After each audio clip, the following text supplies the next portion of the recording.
Olá, olá, queridos, graça e paz. Primeiramente, obrigado por você estar aqui. Você está no canal Futuro das Gerações, que é um canal cuja proposta é formar uma escola de resgate e restauração de famílias. E na aula de hoje, que é uma aula importantíssima, eu peço que você pegue aí seu material de anotação, sua caneta, porque nós vamos estar nesta aula falando sobre avivamento familiar e a ressurreição de valores. Muitíssimo importante para a tua vida, para a vida de quem você ama. E você não apenas vai aprender, mas o meu intuito também é de treinar você a ser um instrumento de avivamento, um instrumento de promoção de avivamento e ressurreição dentro da tua casa e na casa de quem você ama. E eu vou utilizar como tema base, ou como texto base da minha palavra, o capítulo 8 do Evangelho de Lucas, de onde nós vamos retirar 4 princípios que promovem a ressurreição de valores, ok? Porque princípios são ordens inegociáveis para que promessas se cumpram em nossa vida. Nossa vida familiar é destruída ou construída dependendo do nosso relacionamento no que se refere a princípios, atitudes que nós devemos tomar. E guarde isso, que avivamento é uma intervenção sobrenatural do céu na terra, no modo comum da terra, de vida que a terra tem. Quando existe um avivamento, isso significa dizer que houve uma intervenção celestial no modo comum da terra. E avivar é trazer vida. E trazer vida sobre aquilo que logicamente morreu. E morte, biblicamente falando, não é o término de uma existência, é o corte de um relacionamento. E havia uma proximidade da morte na casa de um homem chamado Jairo. E aqui no capítulo 8 do Evangelho de Lucas, a partir do versículo 49, está escrito assim: falava ele ainda quando veio uma pessoa da casa do chefe da sinagoga, Jairo no caso, dizendo: tua filha já está morta, não incomodes mais o mestre. Mas Jesus, ouvindo isto, lhe disse: não temas, crê somente, e ela será salva. Tendo chegado à casa, a ninguém permitiu que entrasse com ele, senão Pedro, João e Tiago, bem assim o pai e a mãe da menina, e todos choravam e pranteavam. Mas ele lhe disse: não choreis, ela não está morta, mas dorme. E riam-se dele, porque sabiam que ela estava morta. Entretanto ele, tomando-a pela mão, disse em voz alta: menina, levanta-te. Voltou-lhe o espírito, ela imediatamente se levantou. Ele mandou que lhe dessem de comer. Seus pais ficaram maravilhados, mas ele lhes advertiu que a ninguém contasse o que havia acontecido. Queridos, primeiramente, eu quero recapitular algo que disse ainda há pouco. O que é um avivamento? É uma intervenção sobrenatural do céu no modo comum da terra. Quais foram as coisas que morreram no seu relacionamento familiar? Quais são as coisas que existiam e hoje não existem mais ou que estão deixando de existir? Porque a Bíblia diz que a filha de Jairo não estava morta. A Bíblia diz, primeiramente, que ela estava quase à morte. Então, antes que a morte chegasse, Jairo se antecipa e vai até Jesus. E cumpre 4 princípios que você e eu precisamos aprender aqui nesta aula. Tome aí seu material de anotação. E não apenas anote, mas também participe outras pessoas deste conteúdo que não vai ser apenas limitado à tua casa, mas à casa de quem você quer ver acontecendo um avivamento que você já sabe que é e uma ressurreição de valores. Os valores só são resgatados quando princípios são obedecidos. Anote isso daí. Anote essa frase aí. Se quiser, lança lá no meu Instagram, tá bom? Que valores são resgatados quando princípios são obedecidos. Então, Jairo obedece a 4 princípios, que são muito simples. São desafiadores, mas são muito simples. E eu quero começar falando sobre o primeiro deles, para que você possa, nesta aula, começar a pavimentar um caminho de avivamento na sua casa. Primeiro deles, anote aí: leve Jesus para casa. Este é o primeiro princípio. Aí eu sei que numa altura dessa muitos podem estar assim, mas espera aí, só isso? Jesus já vive dentro de mim? Não, não estou falando disso. Eu estou falando que levar Jesus para casa depende de convencê-lo a querer entrar e habitar na sua casa. Porque Jesus não quer ser apenas um convidado. Ele quer ser alguém que traz ajustes de acordo com o modelo dele. Qual foi o primeiro milagre que Jesus efetuou? Você sabe? Eu vou te contar. O primeiro milagre que Jesus efetuou foi a transformação da água em vinho. E foi onde? Num casamento, na formação de uma família. Jesus, no início do texto, capítulo 2 de João, diz que ele era apenas um convidado. Mas quando o vinho acabou, ele deixou de ser um mero coadjuvante, um mero convidado para ser o protagonista da festa. Maria, sua mãe, diz assim: fazei tudo quanto ele disser. Então Jesus não quer ser apenas convidado para estar na sua casa. Ele quer de fato ser o protagonista na sua casa. E para isso, nós precisamos levá-lo para casa, não para ser um hóspede, mas para ser o dono dela. Você se sente bem em qualquer lugar onde você se encontra? Eu acho que não, nem eu. E nós que somos imperfeitos, não nos sentimos bem em qualquer lugar. Existem lugares que são desagradáveis. Existem lugares cuja conversa é uma conversa que não tem Jesus como centralidade. Nós precisamos constranger Jesus, como diz a Bíblia, a entrar em nossa casa. Sabe onde é que está escrito isso? No capítulo 24, no versículo 24, versículo 29, deste mesmo evangelho. 2 homens vinham na estrada de Emaús conversando o que eu chamo de papo de morte. Sabe aquele papo de morte? Sabe aquela conversa que não aviva ninguém? Sabe aquela conversa que não traz alegria, só promove dissensão, contenda, só promove tristeza? Era esse o papo deles. De repente Jesus se aproxima e toma o governo da conversa e começa a falar para ele o que os profetas haviam dito acerca dele mesmo. Porque quando Jesus faz isso, Jesus traz à tona o que já estava escrito. Eu estou aqui com a minha Bíblia na mão. Quando a gente traz à tona o que está escrito, certamente aquilo que a morte torna-se vida, aquilo que a doença torna-se saúde, aquilo que é cativeiro torna-se em libertação. Só que quando Jesus começou a conversar com eles, Jesus fez como fosse seguir caminho. E eles, diz a Bíblia, o constrangeram a ficar, dizendo: fica conosco, já é tarde. Então, o argumento deles constrangeram Jesus a entrar. Eu preciso ter argumentos que façam com que Jesus queira estar em minha casa. Então, leva Jesus para casa. E quando Jairo se aproxima de Jesus, Jairo não chega para ele com lamúrias. Ele chega, me permita a expressão, como diz no popular, com um papo reto, dizendo: minha filha está quase morrendo. Eu rogo-te que tu entres na minha casa. E quem era Jairo? Diz a Bíblia que Jairo era um príncipe da sinagoga. O que significa ser um príncipe da sinagoga? Príncipe aí não é ser filho de rei, é ser principal, é ser um líder. E sinagoga era um lugar onde se ensinava a Torá Moshe, a lei de Moisés, as leis veterotestamentárias. Então, este homem, Jairo, era um conhecedor das escrituras da época de Jesus. Usando uma linguagem contextualizada, Jairo era conhecedor da Bíblia da sua época. Então, a religiosidade de Jairo não impediu com que a morte chegasse na sua casa. Ele teve que quebrar sua religiosidade e ter um relacionamento sério e direto com Jesus, porque Jesus não é uma religião. Jesus, ele é o próprio Evangelho, que é o poder de Deus para a salvação, para a cura, para a libertação de todo aquele que crê. Então leve Jesus para a sua casa, porque eu estou insistindo nesse primeiro ponto aqui, nesse primeiro princípio para promovermos um avivamento, porque tem gente que Jesus fica na igreja. Há um caso assim, José e Maria estavam na festa em Jerusalém, no templo, e eles saem do culto e no meio do caminho eles olham para um lado e para o outro e se lembraram que esqueceram de Jesus. Estavam indo do culto, vamos usar uma linguagem popular, da igreja para casa, e Jesus estava na igreja. E quando eles voltaram lá, Jesus estava lá. Então tem gente que vai até um culto, talvez você vá à sua missa ou ao seu lugar de religião, mas na hora de vir embora, sabe, Deus fica. E a gente vem, e a gente entra em casa sozinho. Deus não quer ser um convidado. Deus quer de fato entrar. Aguarde um pouquinho, que no final eu vou falar para você sobre crises que nós vivemos e que impedem do avivamento acontecer em nossa casa. Já anotou? Primeiro princípio, leve Jesus para casa. Segundo princípio, anote aí, muito importante: não dê ouvidos às propostas de morte. Não dê ouvidos às propostas de morte. Primeiro você viu que Jairo falou: eu rogo-te que tu entres em minha casa. Minha filha, de quase 12 anos, está quase morrendo. Ele deixou sua família, ele deixou tudo e foi ter um relacionamento com Jesus. Ele teve que se encontrar com Jesus onde ele estava.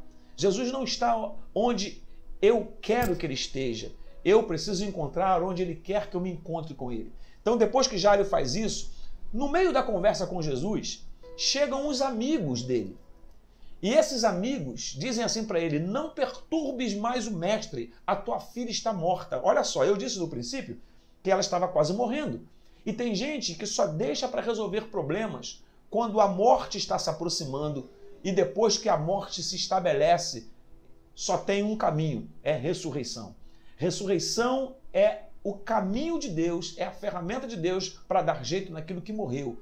Talvez você esteja dizendo aí: meu amor por minha família, por minha esposa, por meu esposo, por meus pais, esse amor morreu. Primeiramente, 1 Coríntios capítulo 13 diz que o amor nunca morre. Mas se você está dizendo que morreu, eu quero te dar uma palavra: existe ressurreição de valores. E a ressurreição de valores existe quando existe avivamento. E o avivamento acontece quando os princípios são obedecidos. Você já aprendeu levar Jesus para sua casa, mas não deu ouvido às propostas de morte. Como é que eu posso discernir, pastor Marcos, o que é proposta de morte? Você que é meu aluno aqui nessa escola, eu quero dizer uma coisa para você.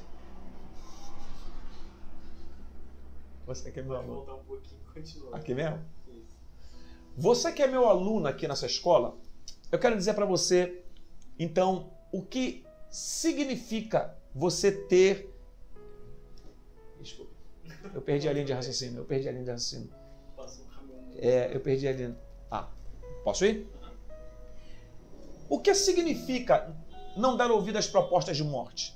É não dar ouvidos àquelas propostas que primeiro estão seduzindo você a destruir o que sobra ao invés de construir o que falta. Qual é a primeira palavra quando nós estamos num conflito familiar entre marido e mulher? Separação. Porque é mais fácil a gente destruir o que sobra ao invés de construir o que falta. Então, se essa proposta é de separação, vai embora, as ideias... E quando eu falo de propostas, eu não estou falando apenas de pessoas que vão falar para você, não. Talvez as suas próprias ideias estejam governando os teus sentimentos. Porque sentimentos são comandados por ideias, mas ideias precisam ser inspiradas por Deus. A coisa vem de cima para baixo. Se as minhas ideias comandam as minhas emoções, eu preciso que as minhas ideias sejam inspirações divinas e não inspirações diabólicas, e não um exercício de um humanismo não tratado por Deus. Guarde isso. Não dê ouvido às propostas de morte. Eu vou ler para você aqui um texto muito interessante que se encontra em 1 Coríntios capítulo 14, já que já estamos numa escola, né? Vamos lá. Deixa eu ler para você, olha só o que a Bíblia diz no capítulo 14, versículo 10 de 1 Coríntios.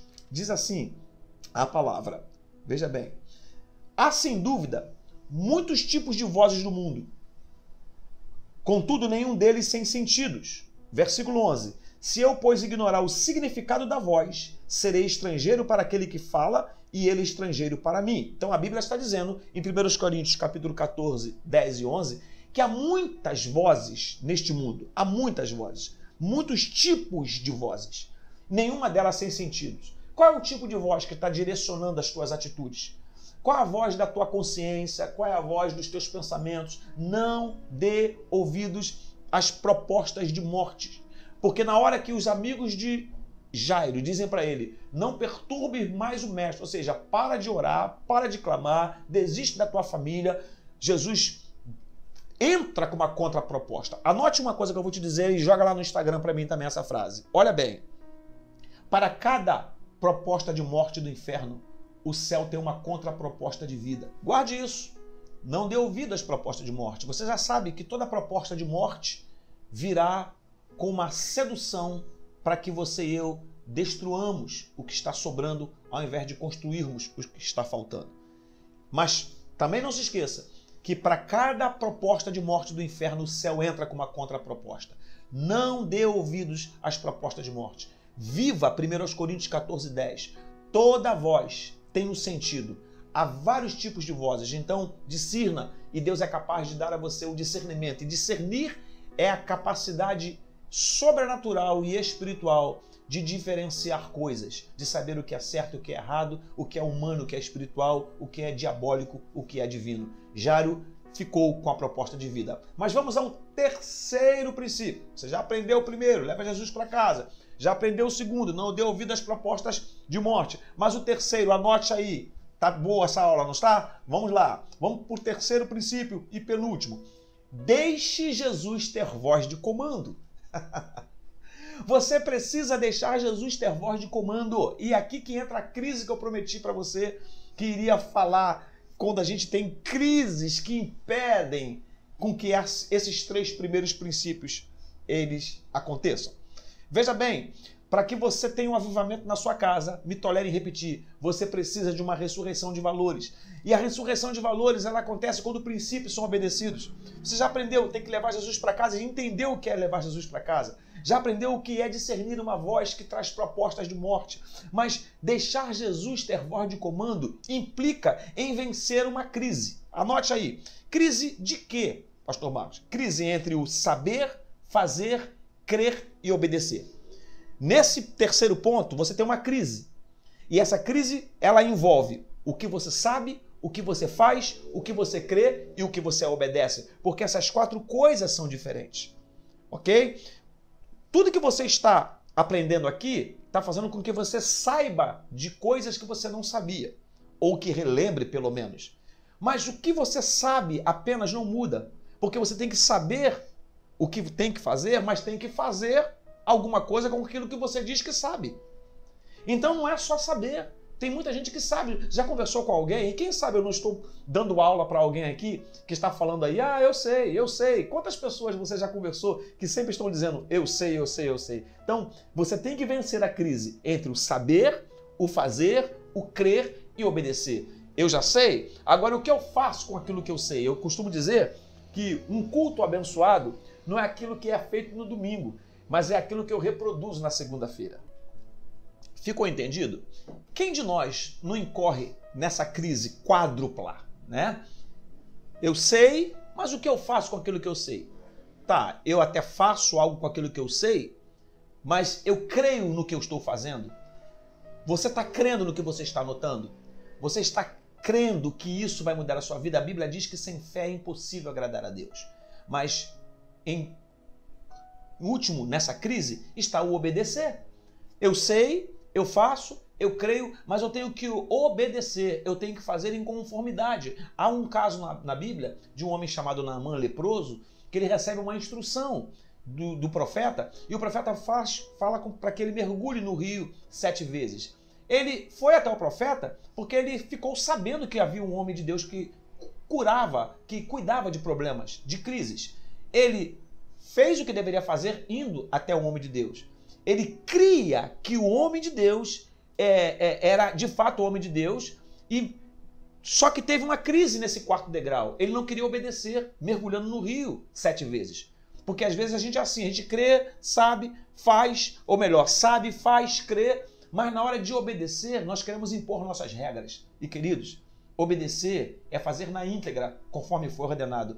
E a Bíblia registra que Naamã só foi curado porque fez conforme a palavra do homem de Deus e não conforme ele queria, ok? Então, deixe Jesus ter voz de comando. O que isso tem a ver com o texto de Jairo aqui, pastor Marcos? Tem a ver com que Jesus entrou na casa e lá havia as carpideiras que eram profissionais pagas para chorar enterro, não sabiam nem quem era o defunto, mas estavam sendo pagas, elas já iam ali e choravam. Os músicos estavam lá cantando suas melodias fúnebres.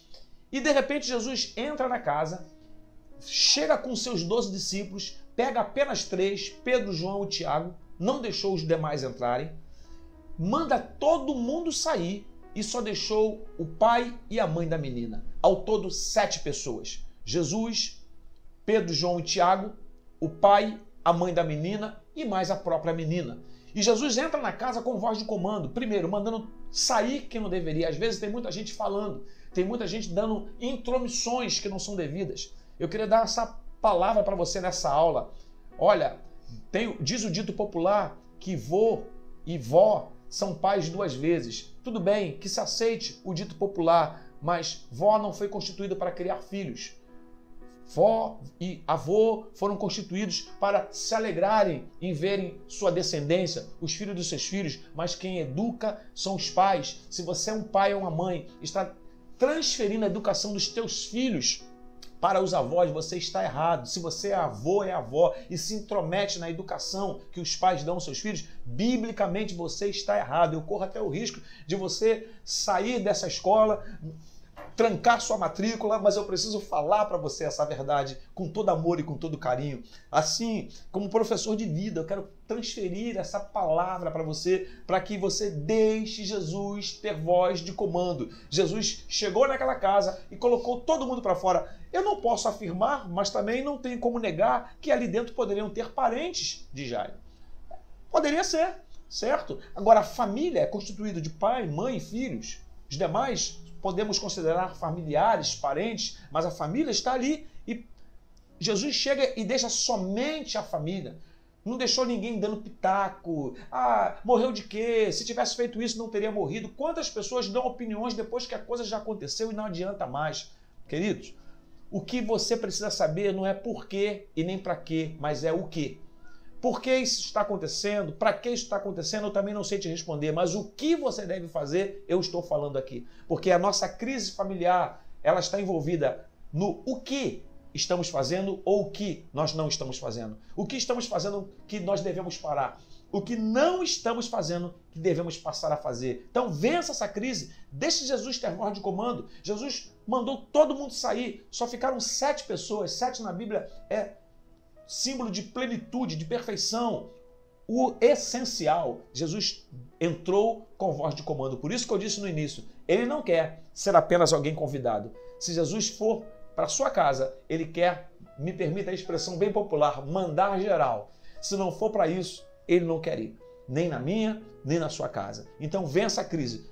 Não é o que você sabe, é o que você faz com aquilo que você sabe. Não é apenas aquilo que você faz com aquilo que você sabe, é o que você crê até que aconteça o tempo, se esgote o tempo de você colher o que você fez e você obedecer os princípios necessários para que isso que você fez venha a frutificar no tempo certo. Você me entendeu?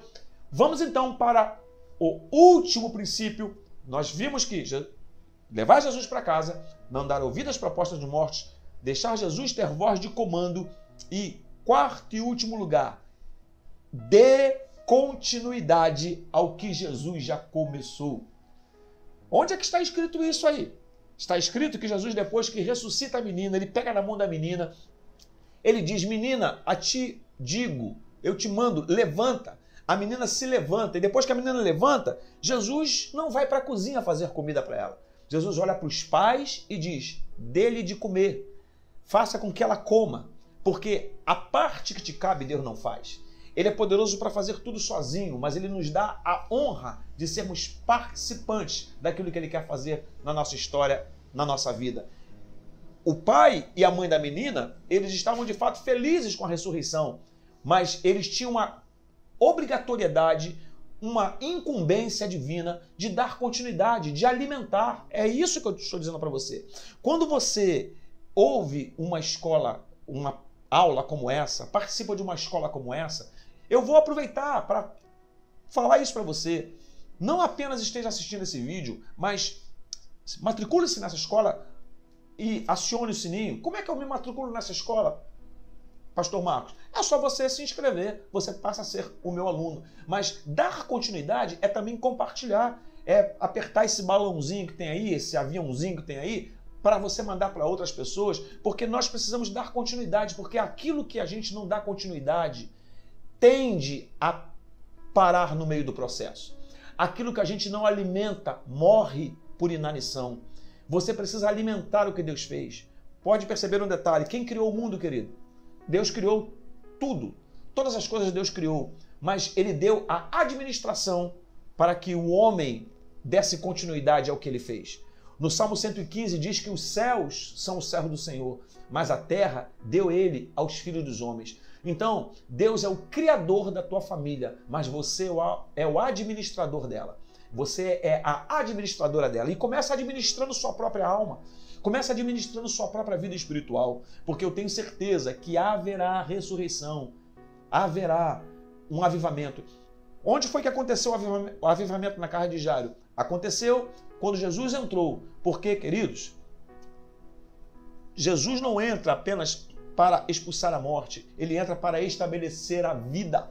Essa é a realidade. E a morte não sai enquanto a vida não chegar, porque tem gente que acha que a vida foi embora e a morte matou a vida. Não, não é isso. A morte não termina com a vida, é a vida quem termina com a morte. Então, a morte passa a ser uma ausente na nossa casa quando a vida entra. E, biblicamente falando, vida não é um espaço de tempo. Biblicamente falando, vida é uma pessoa. Jesus disse assim em João 14,6: eu sou o caminho, a verdade e a vida. Ninguém vem ao Pai a não ser por mim. Então dê continuidade, alimente, não coloque papos de morte na sua casa, não coloque conversas que vão retroalimentar angústias, mas comece a dar continuidade, alimentando sua casa, alimentando sua família. Perceba se aquilo que você fala, de fato, é um alimento ou é um veneno. Se aquilo que você pensa alimenta teu espírito e a tua alma, ou está te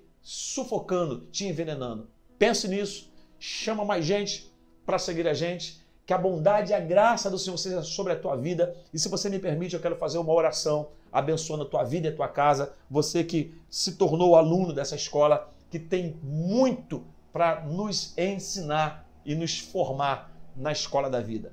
Pai, no nome de Jesus, eu quero louvar o teu nome pela vida de cada aluno, de cada aluna que está aqui comigo. Que a bondade do Senhor esteja sobre estas pessoas, que a glória e a graça do Senhor as envolva e que haja, Senhor meu Deus, um avivamento familiar, haja ressurreição de valores, ó Deus, e que tudo aquilo que um dia morreu, eles possam ver este milagre acontecendo para a glória do teu nome, em nome de Jesus. Amém.